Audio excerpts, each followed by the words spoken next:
This is Alexa Linton, and you're listening to the Whole Horse Podcast. I'm coming to you from the Cowichan Valley on beautiful Vancouver Island in Canada, and I'm excited to be bringing amazing instructors from around the world to share their knowledge about all the ways that we can keep ourselves and our horses well and happy, and about some of the cutting edge techniques, training, and different aspects that are coming into the horse industry and changing it from within. I'm so excited you're here, and I'm excited about the times that we live in and the shifts that are happening in the horse industry before our eyes. Let's get started.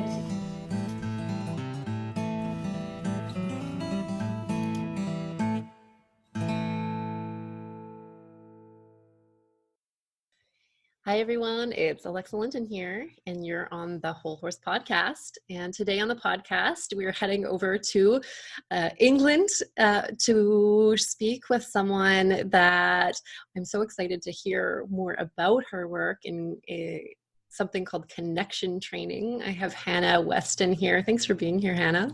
Oh, thank you so much for having me. I'm excited to be talking with you. I know we've got a lot in common. So. Yeah, absolutely. Hannah reached out a little while back, but we're very, very busy, both of us. So we've taken some time to put together this call for you, this recording, and we've been very excited to connect. So today, Hannah, I want to get into a little bit about the connection training that you do. And as I was talking about before the call, one of the big things on this podcast that I really want to encourage for people is, especially people that are looking at changing their training styles, looking at changing their ways with horses, that it doesn't feel like this impossible task to start to move into something that, like you share, can be more positive for both horse and rider. So tell me a little bit about your journey. I know you had a couple of pivotal horses along the way. Yeah, absolutely. I think it's about everyone kind of finding their own journey, and it's often led by a specific horse. And I've definitely had a few, but the big one is Toby, and so I got him 21 years ago. He's still with me, and he started us off on the kind of path of looking for answers that were going to help him, because he had a whole range of issues, starting off with behavioural issues. So he became kind of, reluctant to be ridden, didn't want to jump, stopped going out and hacking out on his own. Then he stopped loading, the kind of just usual. And it was just began to progressively get worse. So we started, when I say we, I'm talking about my mum and I. I was 11 when I got Toby. So she definitely was a part of that journey, and we actually work together now. So although I kind of brought her into the horses at that time, she's been a really pivotal part. So we looked into, first of all, went to see Monty Roberts, and then started with the natural horsemanship, looking at different ways to communicate, and then over the years just really getting progressively softer. And then alongside that, looking at other issues as well, so how horses are kept, how they should be fed. He had a lot of physical issues that cropped up that, of course, go hand in hand with the behavioural issues as well. So you can't isolate one or the other. So that got me down the line of looking into, I became an equine touch practitioner, which is kind of like a Bowen therapist for horses, to help him because he needed a lot of regular body work. Mm-hmm. I started to look at tack and ways that I could kind of help him. I got into kind of Tai Chi riding, looking at my own posture, balance. And then in 2004, my mum came off Toby and broke her back. And one of her friends bought a load of horse books from a charity shop, anything with a horse on it. And one of them was Alex Curlin's clicker training book, which was kind of the first introduction to positive reinforcement training. So I kind of went out and played with Toby with it and had absolutely no idea really what I was doing. I just started feeding him for when he did stuff that I liked, and luckily he was a very forgiving horse and we already had a really good relationship, so it didn't matter that I made 101 mistakes. But what I started to notice then was that the things that I had used this training for, he suddenly started like really wanting to do it all of the time. So although by that point he was like, pretty happy, we got to do quite a lot of stuff, this took it to like another level of joy and motivation. So yeah, that really kind of piqued my interest. And then since then, I've really kind of, it's been, where are we now? 15 years or something of really kind of refining how I use rewards and being able to adapt it to different horses. Since then, I've had some horses that have really challenged me to find a individual tailored route for them that haven't been quite so straightforward in that sense. So yeah, really finding different ways to use it, different ways to implement it, and then through my teaching, taking it into different situations as well, because obviously people have different needs with their specific horses, and they work together as a team, the horse and the human. Yeah, awesome. So I know sometimes, I know for myself with, the concept of clicker training and reward training, I sometimes get a little bit backed off it for various reasons. One is, I don't always know what my timing should be. And I find with my mare, she gets like very distracted by it. And I'm sure that's something that you've kind of come up against is horses that sort of their performance goes down with let's say inadequate knowledge of how to do it. And I noticed that with Diva is that she gets so distracted that the thing that we were doing, she's no longer, performing even, at that level anymore. So can you share a few maybe tidbits of, some of your sort of main rules or guidelines or helpers in terms of how you use rewards and how you might help a horse like or a horse and human pair like that? Yeah, absolutely. When you say distracted, you mean she basically gets too focused on the rewards and stuff. So you lose focused on the rewards. Yeah. So I think,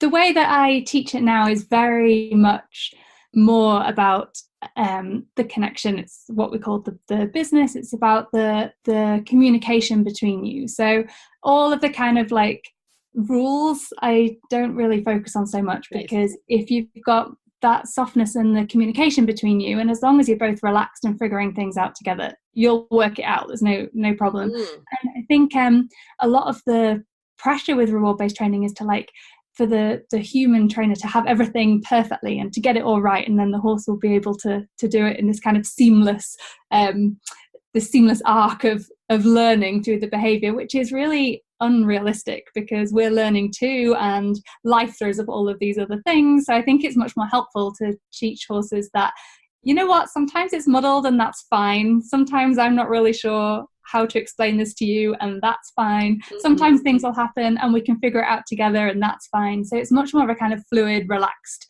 way of doing it. So not so many rules, but the main focus that I have is on the relaxation and the communication between you. So what you're talking about is when the horses get so focused on the food, and often it's like repeating things over and over again. It's like behavior, click, treat, behavior, click, treat, and they get to this kind of like frantic pace, and they're like, "Whoa, hello, I'm still here." Like, can you talk to me?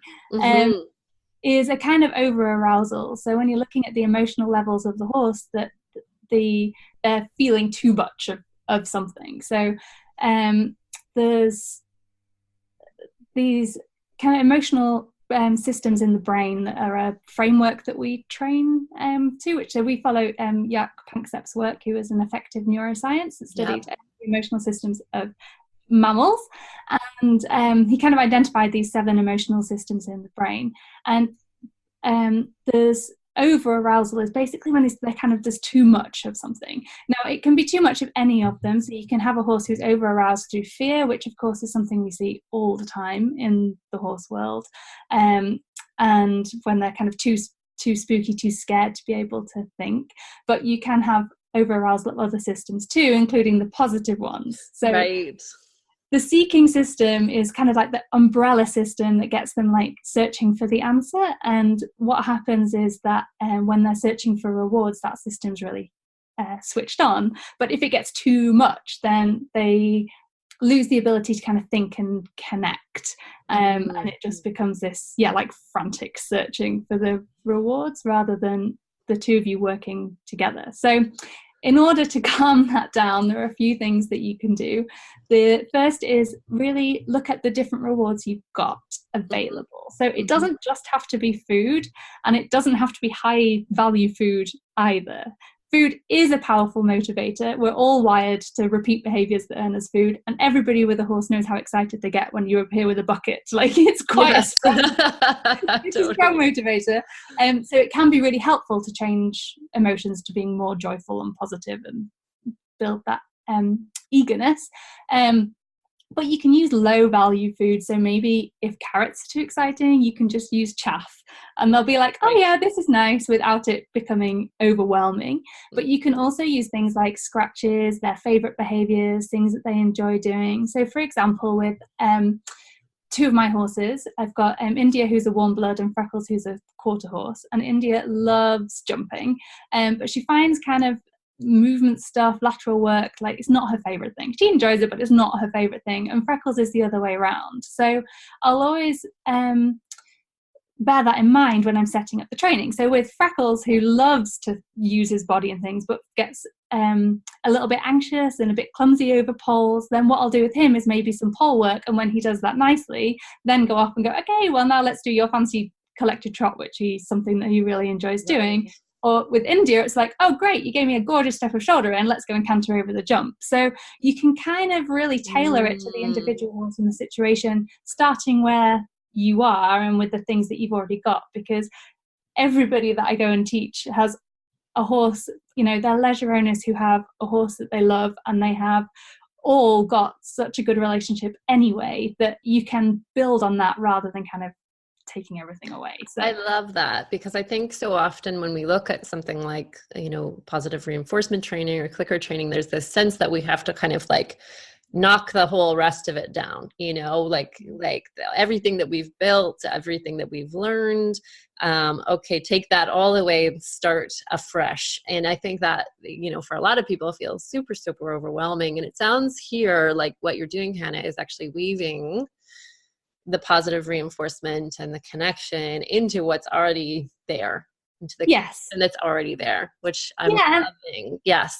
I mean, there are times, usually like if someone's got a rescue horse or there's a very difficult situation, that you do want to strip it right back. But most of the time people have got a lot of really good stuff and you can pick that up. And I think you've mentioned already that it's quite difficult for the human to suddenly lose all of their existing communication and skills, and I think it's hard for the horse as well. Any abrupt change for a horse is quite disconcerting, and so by using what they know already, then it just keeps them confident, and it brings clarity in that they already know, and it's really just about progress rather than perfection. So if it's getting better, it's getting softer, the two of you are getting clearer, happier, more joyful, you're doing the right thing. I love that. And that gives you such a great signpost, right? In terms of like, my horse is relaxed. They appear to be happy. Things are obviously like, or seem to be going in the right direction. And so for you, Hannah, when you go out and meet a horse for the first time, or you start working with a horse and their person, what are some of the ways that you discern, what that horse loves, what brings joy to that particular pair? And because it sounds like it's so unique and different for each one. Yeah, I think that's a really good question. I remember teaching someone recently, and I was like, so what's your horse's favorite things? What do they like to do? And they kind of looked at me blankly, like, and she just said, gosh, no one's ever asked me that before. Like, I haven't thought about it. So there are some things that the horse obviously enjoys. So people tend to know if, the horse drags its feet going to the arena, but pricks its ears and speeds up going out for a hack. And they're like, well, my horse really likes hacking. Or they're like, oh, we're doing, some flat work, you put a jump up, and they cheer up, or whatever it is. There's things in there. What happens with connection training is that becomes clearer and clearer, because we're trying to listen to the horse all the time and say, well, how do you feel about this? Then they become more obvious, partly because we're listening and partly because we're saying, so how do you feel? So they become more confident to be like, I love this. Actually, I find this a little bit difficult, a little bit scary, a little bit boring. And then that gives you a lot of information to know kind of how to assess it in future. So basically every cue that you give your horse has an emotion attached to it. So if you go out to the field with a head collar, does your horse, see you and come running going, yay, I love what the head collar means? Do they see the head collar and turn the other way and go, I don't want anything to do with that? Or are they kind of like, yeah, quite neutral, you can walk up and get them, but they're like, well, all right then. Like, you've got quite a different emotional response to the same stimulus in all of those. If you start asking the questions, it becomes quite obvious quite quickly that what things that they love and which things that they find more challenging. Absolutely. And as I'm assuming that's related into this, you were talking about this emotional system, system about emotions that you've been working with. Is this all kind of tied in when you're observing the horses, noticing, like feelings in the horse? Yes. So the way my approach is very much based on the emotions, and basically I have 2 questions about assessing whether you're going in the right direction, which is it working? i.e., are you moving more towards the result that you want? And then how does your horse feel? And you bring up some good points about the actual assessment of how the horse feels, because that requires an understanding of horse behavior and the signs that they show. And I think as you kind of, as part of your horsey education as a horse owner, then learning more about horse behavior and, beginning just by observing your horse in the field with their herd mates, looking for specific behavioral signs, calming signals or anything like that to start to get your eye in more. But then also just when you're actually working with the horse, taking time to just take some deep breaths, become present. What can you actually see? What can you feel?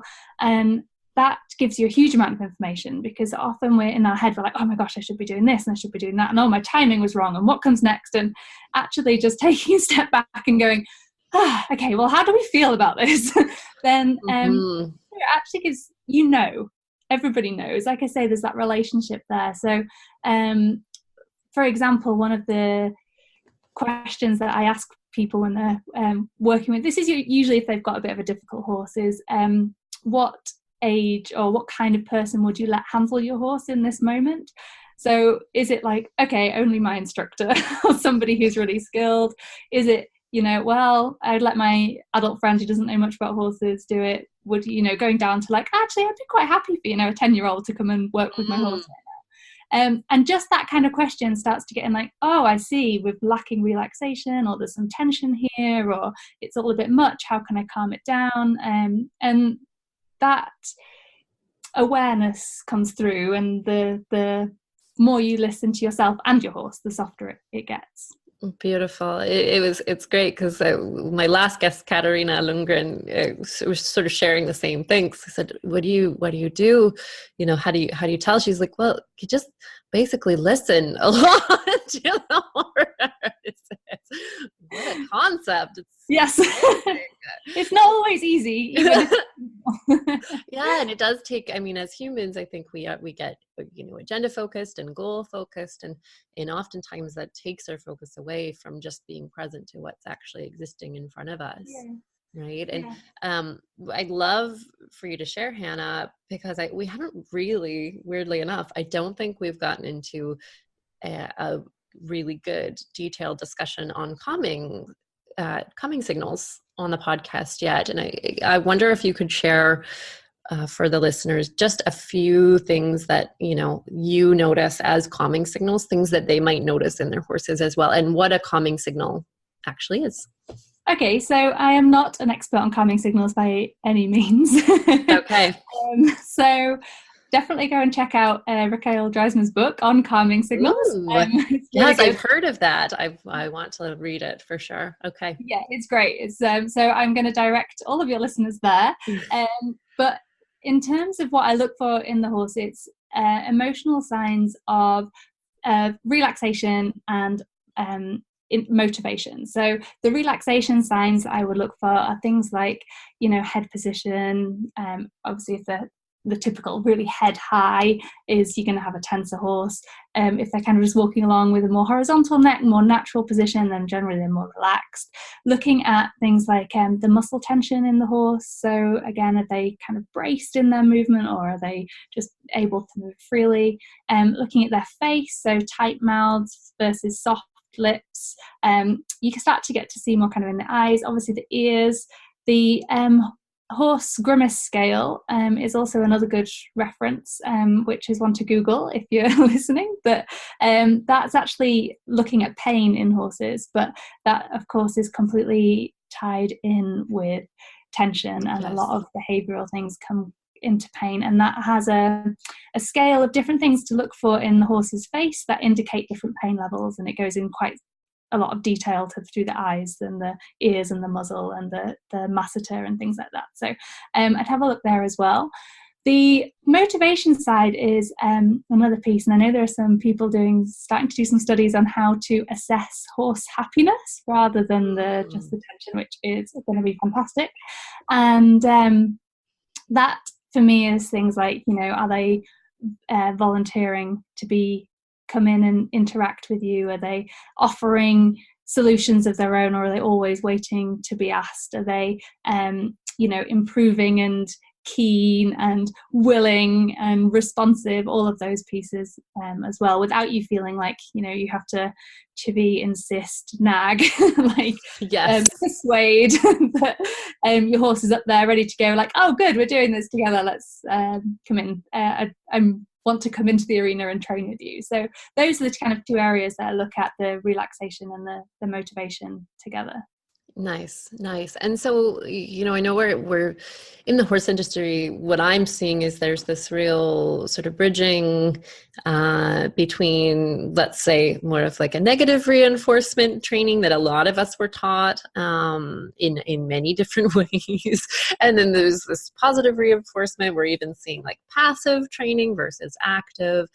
So for you, when you're, going out working with a horse for the first time and not necessarily shedding everything away from that previous training, where's that kind of bridge for you? Because I know that there's a lot of listeners that have had that previous type of training, and it's got them to a certain space with their horses, and maybe they're even listening in because at this point maybe they're plateauing, or their horse is now showing some signals that are saying, this is not quite working for me anymore in its current rendition. Is there ways that those people can, start from where they are, maybe shed a little bit away, but move forward with a more positive reinforcement training without kind of having to lose everything? Absolutely. So again, it comes back to the emotional piece. So assessing, how does my horse feel about all of these different things? So there'll be things that you do already with your horse that your horse is like, yes, I love this, really, really happy to do it. There'll be other things where your horse is like, well, it's all right. And there'll be other things where your horse is like, I'm really not sure. So you might have a horse that comes running when you stick the head collar on. It's like really keen to be ridden in the arena, but is a bit sticky and anxious about going out hacking. It's like, well, I'll do it, but it's a bit worrying. And then when it comes to loading in the horse box, it's like, don't like that. So with those different areas, you can go, okay, well, the horse box, I'm going to start from scratch. We're going to go right off back. I'm going to take all of the pressure off, rebuild this in a way that you're really positive with. All of the head collar and the arena stuff, that's fine. I don't need to change that. Maybe I'll add it in for a little extra performance if we need it, but everything's pretty good. Hacking out, okay, let's see which areas we can improve. If I just add these few little tweaks in, some things that I do feel like improving about hacking, I'll plant a feed bucket just down the road and we'll go and so they start to expect oh, this is where we're going out to get the feed bucket. Or maybe you'll start leading your horse out and riding them back for a while to give them the confidence about going out on their own. Or maybe you'll have your extra special polo mints that you just take out hacking, and that's when the horse goes, oh, this is great. Or maybe you find some bits to play with, so there's like a little field you can school in further down the road, so that your horse thinks, oh, we're going there to do this thing that I quite like, rather than going out for a ride, which I struggle with. So for me, it's always about like looking at, okay, well, how is the horse feeling in this moment, and about this specific situation in terms of how much do I need to change. Got it. And part of that's got to be practical as well. So was a donkey that I worked with last year at Hope Pastures Rescue Centre, which is a rescue centre that I work with the staff at. And there's actually a blog on this one, but it was an interesting situation because he found all people very aversive. He was very frightened to be touched. He hated to be led, and he displayed it by barging, pulling, biting, kicking. And the problem is, in the situation that he was at, was that he had to be handled every day, because they kept it minimal, but he had to be led in and out from the field to the stable because of the regime for the donkeys, and he had to be with the rest of the donkey herd. So I worked with him with the leading, and it was actually only just one session. And once I took that, backed right off and said, well, how do you feel? He was like, oh, I'm actually really quite worried about it. So I spent the first bit in the arena without a head collar and lead rope, just rewarding him a little bit for following me. And going back to your question at the beginning, I had to be very careful about the rewards that I used, because the higher value rewards, he got too keen and then his frustration would get too high, and his conflict. I had to work with low level rewards. I couldn't scratch him or anything because he was really scared about being touched. So we're just using that. And he changed really quickly. And I then did the leading work that we'd done in the arena, just on the head collar. And he was, again, a bit resistant at first. But I was like, hey, it's fine. It's just the same as before. So although he was on the head collar, I was putting like a gentle feel on, but not escalating it. I was like, I'm not going to force you. We're just going to wait. And when you come forward, you can have a big reward. And then continued the training back out to the stable. And as soon as he went out of the arena back into the normal place, then immediately he started pinning his ears and tanking off and all of the rest of it. So in that instance, I couldn't just let him go and do his thing. So it was like, okay, well, in this situation, what's the best that I can do? I can just stay really calm, try and guide him back into the position. So just talked reassuringly to him, back here, Ned, back here. Remember, this is just the same. And by the time we got back to the stable, he was walking really, really nicely by my side. He was confident. He was staying in place. He wasn't pulling. He wasn't nipping. And that stayed in place when we transferred it to other members of staff as well. So it was like, okay, it was a quick, it's not always that quick if you've got a long-term issue, but for him, it was really fast. And I had to work within the constraints of that specific situation. And it was still really good. Like, it was so much better. He was so much more relaxed. It was safer for everybody. The change happened quite quickly. Wow. It was very clear. So it's, I think it's important to be pragmatic and realistic as well, that we can't always maybe do it exactly how we'd want to because of the Well, it sounds like you're breaking it down, and I love that idea that it's you're not umbrella, putting the umbrella over everything that's going on, because there's going to be things that are working really well potentially in a relationship. Like, I know with Diva, I'm starting to get my wheels are turning. When we're at home, she's super, super happy and relaxed. When we ride out, she's also very relaxed, but there's certain scenarios. I had her up at Cowgirl Reunion, and there was one scenario. One was a water box, which she would not get within 3 feet of to walk through, because that was terrifying. And the other was stuff on a fence that we had to go pick up and, like, as an obstacle, go pick up and move. And that was also, she figured it out, but it took a lot of drama. Okay. But drama, which was like, oh my God, it's like, and backing off and then coming a little forward. So I can see now where using reward at the right time in those situations actually would have been, really, really handy for her. Yeah, absolutely. And it's about, finding the right level, because just as you mentioned at the beginning, adding rewards in doesn't also mean that the horse is like, oh, this is wonderful, this is so easy. It can bring up like frustration and conflict and overexcitement and tension, and so it's really again about bringing it back and working at the level. So looking at going through water, for example, then it might be that the first stage is like, well, can we just maybe she starts stopping 5 feet from it. So you're like, well, let's just go to there, and can we stand here? Can you just, soften with me? Can you breathe? I'll reward you for that. Okay, let's walk around. Can we come back to that place? And softly, can you touch a target? Can you do something nice and rewarding and fun? So she's like, actually, I can approach this. Rather than it's not about kind of like, you'll get a carrot once you're over the water. It's breaking it down and building it up, because that keeps the relaxation high. And like, oh, well, 5 feet fine. And you're like, well, can we go 4 feet? She's like, yeah. And pretty soon she's like, well, I can probably explore this. And then they take it further than you've asked for. They're like, I'm fine. And a lot of the time with horses, when we actually back off and say, okay, fine, let's just work where you are, they're like, actually, I think I can do it. It's very counterintuitive, but I think you still got any treats there? Because I think I can manage this now. I can do this next stage. I was working with my little rescue pony Rowan actually recently, doing some obstacles in the field, and she's had it's just so much fear about everything that we've been working through for the past 2 years or something. And there were 3 obstacles. There was a weaving cones, which she knows and loves, pedestals, which she knows and loves, and then a new hoop that she had to go through. And that had, it was taped on, so it kind of crinkled when it wobbled.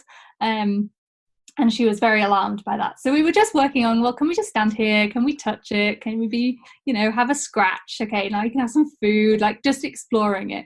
And the way that I work is always like a small level, I call it the challenge sandwich. So you sandwich the challenging thing in amongst lots of really nice, easy, fun stuff. So I was like, okay, this hoop's challenging. We'll just go approach it, spend a couple of minutes there, and then we'll go off and do something fun again.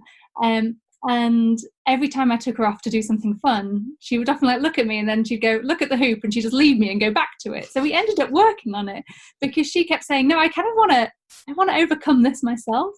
And it was a really interesting process. And I think because now she's experienced so often that when she's felt that anxiety, she's been able to find the solution, think through those problems. So you want to get your horse to the point where they go, okay, here's novel situation, a novel object, something I don't know what to do with.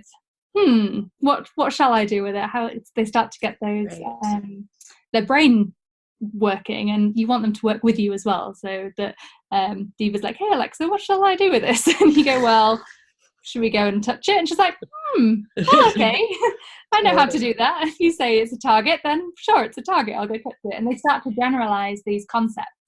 And Rowan actually ended up walking through the hoop, which I didn't think we would get anywhere near in that session, because she was the one that was kind of driving this, like, I want to explore it, I want to overcome this, I want to figure it out.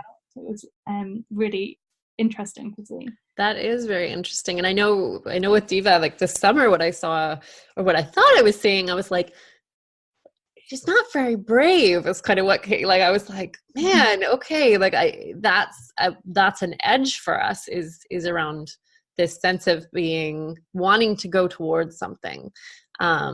Because her initial thing, and I'm sure this is the case with many horses, is when there's a new thing, she's like, oh no, like she wants to go away from that thing. And so what I'm hearing from you is this, there are ways that you can develop that curiosity, where she's like, because I saw with some horses, it's natural in them, and they just want to go towards everything that's new. They're very intrigued by things. But with some horses, that's absolutely not the case. Yeah. It depends on the fear level, I think. So with Diva, what I would begin to do is go, okay, well, let's bring some novel objects into maybe your arena or the field to begin with, and just go up and let her explore them and reward her for it. And that might begin by, like I say, starting off a little bit further back just so that she's not like trying to touch it and then panicking. So you're just keeping her under threshold and going, hey, can we just look at it here? Are you with me? Are you soft? Can you breathe? Can you do some flexions? Can you back up a step? Oh, that's great. You have some rewards. Okay, should we go a step closer? And then she's like, oh, okay, this is fine. And then, if you do that, even over a couple of weeks, bringing in different things every day that you explore, you will find that it generalizes. So she'll start to go, oh, okay, well, that was good. And that other thing was good. And the other thing was good. So maybe this one's good too. And it really brings up that curiosity. They start to have expectations that things are going to be okay, rather than that immediate, like, oh, suspicion, I suppose, like, I'm not sure what's going to happen next. Yeah, exactly. Exactly. That sounds, well, I'll have to give that a go. Thank you very much. Now let's break it down into like smaller chunks for me and for our listeners. What would that exactly look like? Would you be using a clicker? Sometimes I know I've used just like my mouth, like I just, what with Diva might be the particular sort of things that you ask of her. You've talked a few times, and I've done it before with another mare about, I'm trying to remember the name, but like touching something. Oh, targeting. Targeting. Yeah. And, but I know there's a lot, there could be a lot of folks out there that have never really even done positive reinforcement. So can you share sort of some more specific steps? Yes. So I begin, there's like a kind of set of foundation behaviors that I teach at the beginning generally, just to teach the horse how this kind of new system works. And that always begins with, can you stand quietly next to me, and can you walk quietly next to me? And tend to teach those almost interchangeably in the same session. So when we start off with any food on us, obviously they tend to be like, ooh, you've got something on you, which again, it's with positive reinforcement training, it's really easy to build their enthusiasm and their excitement. So you want to start kind of err on the side of caution and introduce it in a way where you've got a little bit of interest but not too much, so that they can still figure it out. So it's exactly what you said with Diva at the beginning, that it's too exciting, they just can't think. You got to give them less exciting treats. Yes, exactly. Okay. So another little colt that I worked with at the rescue centre, he's in some of my videos as well, and we began with him with scratches for a while because he loved scratches, but had a bit too much excitement around food. So to begin establishing, like, okay, this is a relaxed experience, and we're going to work on this together and to communicate, you can start with low level rewards. So it might be scratches, maybe it's chaff, maybe it's even hay, there's something really gentle, and begin to teach your horse just to keep their head in their own space. Now, I'm not looking for anything extreme. It's not like a big head away or anything. It's just a soft, relaxed, just stand next to me. Can I stroke you? Can I scratch you? Just stand, keep your head in your own space. So that, to begin with, when they turn away a little bit, then I'll mark and reward. Now, the marker that you use is up to you. You can use a clicker if you like. And sometimes the click is really helpful for precision because it's so sharp. So you have this big like noise, and It's like, it doesn't sound like anything else. It's very helpful for like that exact moment, which can be very helpful for training kind of later on, but at the beginning is maybe not necessarily so important, because we're not looking for them striking off with a specific canter lead or changing their balance in a specific way. It's something a bit softer can help. So you can use like a tongue click, where you just do a little softer noise, or you can use a specific word. So it might just be good or yes or something like that. It can just be praise. A lot of horses already respond to praise anyway. So many horses, if you say good girl or good boy, they're already responding. So that's something else that communication you can already use. So for example, if you've got a horse who's kind of looking for the treats, you can just say it's soft, just turn your head away. They turn their head away, you can say good job, and then just give them a little handful of food. And maybe at the beginning that handful of food is in a bucket rather than from your hand, which is absolutely fine as well, but just want to keep it calm and soft. And then you say, okay, that's great, you stood with me a little bit. Can we walk a few steps? And usually they follow you anyway by this point, because they're like, you get some good stuff. That they follow you, and then you stand again, and you just softly, hey, can you stand? They turn their head away, say, hey, that's great. Can you walk on again? And stop. And within a few minutes, you've got a really nice walk and halt with you.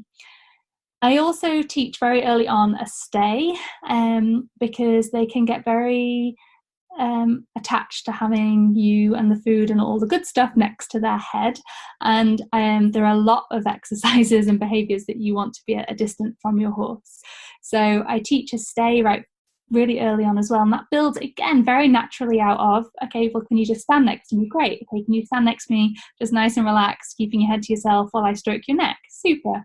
Go step forward and reward. Okay, well, how about while I stroke your shoulder, go down to back to your saddle area? Like, oh, you've stepped back, can we just stand and wait? Okay, I'm going to stroke your neck, stroke your shoulder, stroke your saddle area. Oh, you stood, brilliant, I'll go and reward. So they get used to very quickly, like, okay, well, you can move back, you can walk around them, you can pick their feet up, and they're like, okay, that's fine, you can move around, I'll just stand here. And then when you say, okay, can we walk on, you give your cue to walk on, they'll follow you as well. So you start very naturally to kind of just establish some of these kind of ground rules, if you like, very early on. Yep, I love that. Yeah. One of the other things that I do is introduce casual connection time from the beginning as well, which I'm sure is something you already do anyway, but it's just consciously bringing in time with your horse that is not training time. Because it can be very easy when we're very rushed and busy to think, okay, I've got half an hour to spend, I'm just going to train my horse, like, I've got to get, they're going to get them fed, going to get them mucked out, we're going to do as much training and back in the field, and it can be quite intense and high energy. And so I put in right from the beginning this casual connection time, which is you're not really asking your horse to do anything, you don't have any food on you, but you're just together. And how that will work will depend on your horse. So some horses, if they like to be groomed, I would use grooming time. Sometimes it might be a walk out in hand that they'd love to explore with you. Sometimes it might just be that you turn them in the arena and you lean on the gate and watch them and admire your beautiful horse. It's not a time to be on your phone. Like, you want to be present. Maybe you're scratching them, maybe you're ambling around with them, but just a time. And I often begin sessions with just 5 or 10 minutes of just taking that time to connect. And that also establishes that a bit of softness and a bit of that connection before you begin asking them to do stuff. And that can make a really big difference to the training as well. Yeah. And then I introduce targeting, which would be the next thing. So targeting is basically where they touch an object with their nose when you ask. And that really is the behavior where they learn that it's their behavior that has a consequence, where they really have to figure out, like, oh, I have to actively do something, and that's going to get me a reward. And that's the piece that really gets their brain going in terms of looking at a problem and going, how can I find the solution to this? And then targeting is used for, pretty much everything that I do has a target involved somewhere. It's so helpful to be able to guide the horse, because they'll move towards them, they'll follow them, they'll stand at them. It gives you a really easy way to explain different behaviors and exercises. Do you use a word when you're targeting? Like, do you? Yes. So I tend to say touch is my cue. And there are actually kind of 3 different types of targeting. So you've got touching a target, which is, you'll hold something out for them, and they tend to sniff it anyway, because it's, they're exploring it. So that gives you an opportunity to say, yay, that's great, reward them. Just wait, take a breath, don't rush it, hold it out again. When they touch, say, yay, that's great. And very quickly they'll learn that, okay, when I touch this, then I get the reward. So I'll say touch for that. I also have them, I teach them to follow a target, and that can be really useful for teaching things like, definitely for leading, but also for teaching lunging, and I use it quite a lot for teaching in hand work and lateral work and things as well, because it makes it very easy to place the horse's head in the position while you're in movement on the ground. And that's a little bit different, because I don't want them to be trying to touch it in that exercise. I want them just to be kind of moving towards it. So often I'll have a specific target that they follow, where they never get rewarded for touching it. They only ever get rewarded for moving towards it, because otherwise they can feel like you're asking them to touch it and then moving it forwards, and then they try and touch it again, and they kind of get like, I'm trying, why do you keep moving it away? You want to make sure that that's again something clearly different, and with that I'll be obviously in walk, and walking on, once they move towards it, I'll say, hey, that's great, stop and have a reward, walk towards it, and then you can start to build up, they can trot, canter after it, you can do long targets, all that kind of thing. So the third type of targeting is a stationary target, which is one that you can like be a cone or something that you tie to a fence or something, but it stays still, you don't hold it. And you teach your horse to stay at it. So it's really helpful. I'll use it for teaching them to stand tied, or I'll have one inside the horse box to get them to, when they go in and stand, they're like, oh, I'm at my target, because they all love targets. It becomes one of their favorite things to do when they see targets and like, oh, this is great.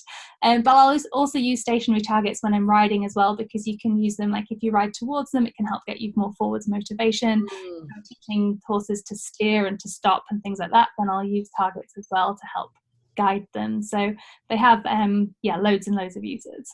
That's excellent. That's excellent. And I know I have a couple of questions. Like one with Diva, I've had this training, we call it negligence on my part. She's literally 20 this year, and she still does not stand when she's mounted, ever. Like she's constantly walking away. And, it's one of those things where if you're in an awkward position, trying to ask her with your rein to stop at that point is not very effective. And I sort of shake my head at myself. I'm like, Alexa, you should have, you've had her for 16 years and this is still happening. Like, and it's never been like enough of a priority to like really be a thing. But yeah, it sounds like there would probably be something that we could do very easily with this work that would probably stop that fairly quickly. Definitely. So, yes, I think probably the easiest thing in that situation would be to teach her to stand at a cone or something, to stay still at that, and then have that next to your mounting block, and begin just climbing up on the mounting block, leaning over her back. If she stands, say, hey, that's great, give her a reward. Can you lean over her back and feed her from the other side? Can you flap the stirrups and she still stands still? Can you put your foot in and she still stands still? If she walks off, just bring her around, try again, until oh, I'm sitting here, can you still touch the stationary target? And just build it up like that. And it's once she's got the idea, then you can remove the target. They're just there as a prompt at the beginning to train. Awesome. That is great. And I'm sure there's a few people out there that can resonate with having those little places where you're like, oh, it's fine. It's not a big enough problem to get to the top of your priority list. It's just one of those little irritations. Oh, completely. Yes. So that is very, very helpful. And the other thing I wanted to chat with you about, because this is where I've had some really cool success with my very, very limited positive reinforcement training, was with a mare that I rescued a number of years ago, who'd had a very, harsh, shall we call it, past. So tell us a little bit about this in terms of that kind of horse where they've had maybe some really awful experiences with negative reinforcement or different types of training, and what this kind of training can help them with. Because I just saw incredible results with her. That's wonderful. I'm sure she was very pleased that you were there for her. I've worked with a lot of rescue horses, and then horses who have had, have struggled with other types of training. Now, it's not always that the training's been necessarily horrendous, but it's just that particular horse has really struggled with it. And that can vary very much from horse to horse, their kind of confidence levels and their just their personality comes into play. Obviously, sometimes they've had some really horrible handling, and that has affected their whole outlook on humans and what humans are going to do, and they can have a huge fear of ropes and being moved, and a fear of sticks is obviously a really common one, that kind of thing. One of our rescues, she was actually my mum's horse that came to us. She was an ex-show jumper, and if you looked at her, she would just freeze, and if you carried on looking at her, she would just start trembling and sweating, a really sensitive mare who had not thrived at all in a competition, high pressure environment.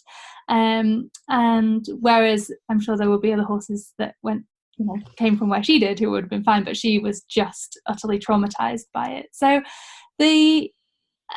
when you're working with fear, any level of fear, or any kind of fear with the horses, then I always want to really give them as much choice as possible, and that really builds their confidence when they feel like they're not going to be coerced or forced or put under any kind of pressure. So if you've got a horse who is generally all round fearful, then the first thing I'll do is set up the management as well as possible to help them out. So that will be looking at the horses that they live with, if possible, keeping them in a stable herd so that they've not got horses that are being taken in and out every day, because that can be quite difficult for some horses. If you can get them, keep them with a horse who is confident and happy around people, that really helps because they will follow that. And then to begin with, just being around them every day, so that without necessarily asking them to do anything or to interact. So again, building up, it all comes down to these emotional associations. So you want the horse to start to see you as someone good, but that often begins with somebody who's not bad. So just mucking out around them, or just every day spending some time, like real no pressure time, putting some treats on the floor, a bucket there, and then standing back where they feel confident enough to eat it next to you, starting to build those associations. And then when it comes into the training, then again the same thing applies about backing up and taking it really slowly. So I often use protected contact in that situation, and that helps them. So that means that you've got a barrier between you and the horse, and that really helps.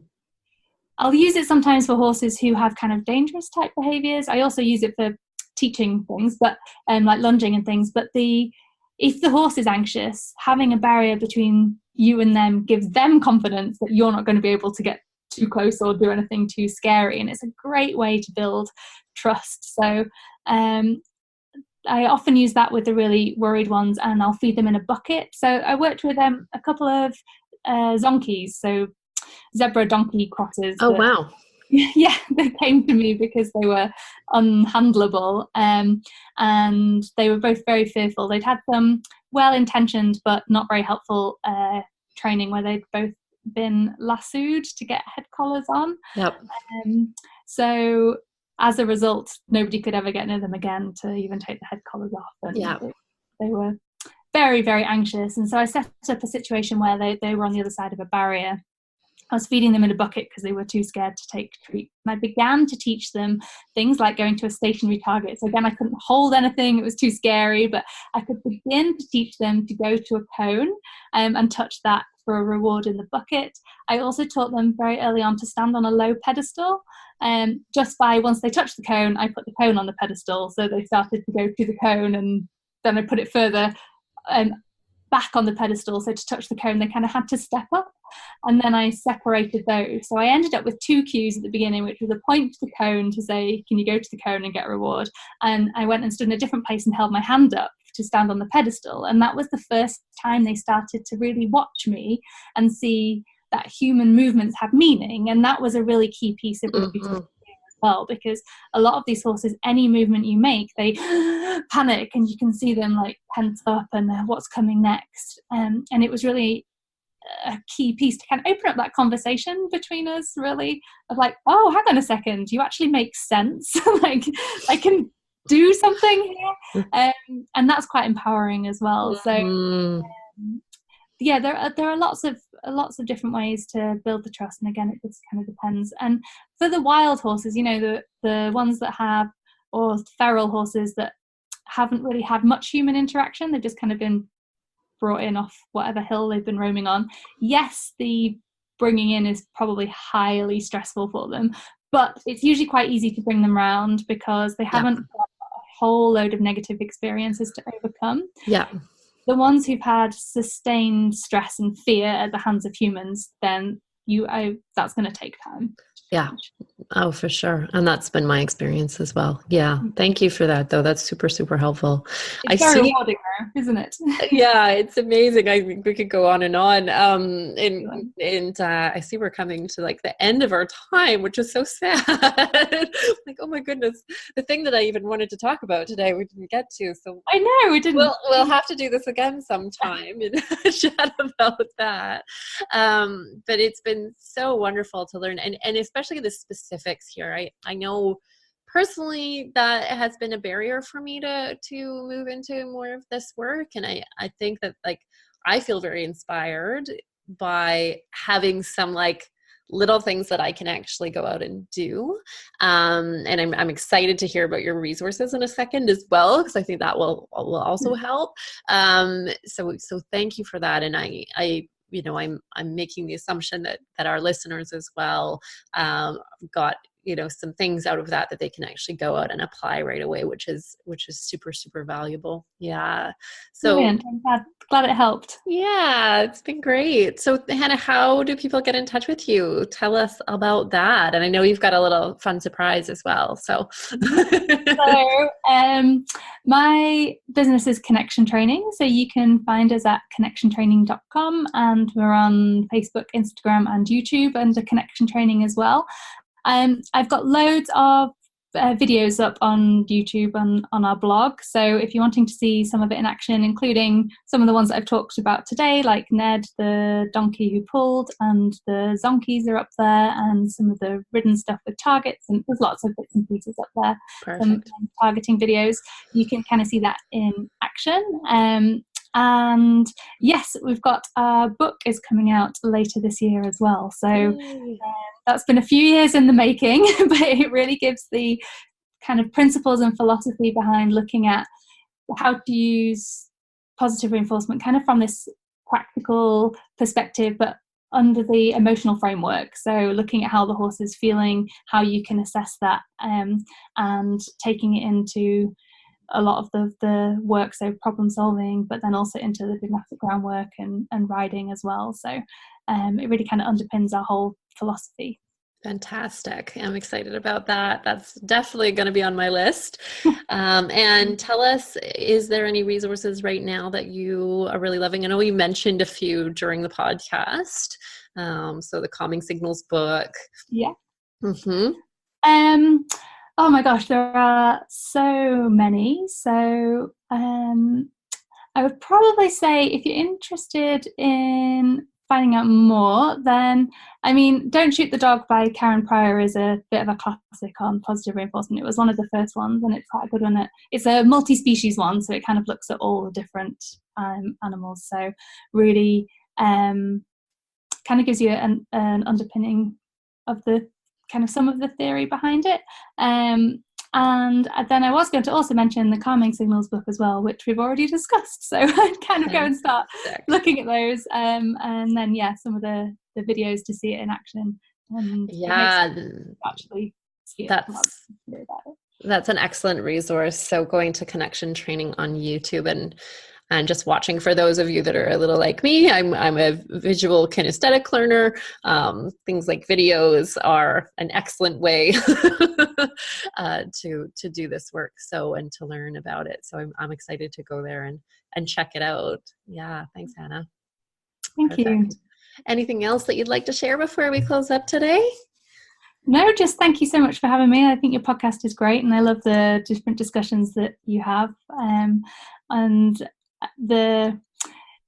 you can't separate any of the different elements of horse keeping and training. It all really ties into each other. So I love that you're bringing this holistic perspective in. It's really good.